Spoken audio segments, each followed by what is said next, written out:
নমস্কার, কেমন আছেন সবাই? আজকের রাতটা ভীষণ সুন্দর। মেঘ আকাশে এবং মনে হচ্ছে যে বৃষ্টি হবে। বৃষ্টি আসার আগে যে শীতল বাতাসটা বইতে থাকে সেই বাতাসটাই বইছে। বাড়ির থেকে আলোগুলো ভীষণ সুন্দর দেখাচ্ছে। রাত্রের রূপ কিন্তু ভীষণ সুন্দর।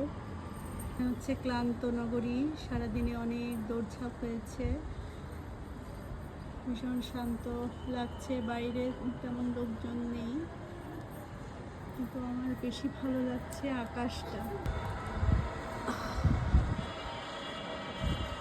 শীতল হাওয়াটা এত ভালো লাগছে বলে বোঝাতে পারবো না। শীতের পরে আজকে কিন্তু ভালোই দিনে গরম পড়েছিল, আর রাতে এই শীতল বাতাসটা আমার ভীষণ ভালো লাগছে। আর সাথে এই আলো আঁধারির খেলা, কি চমৎকার দৃশ্য।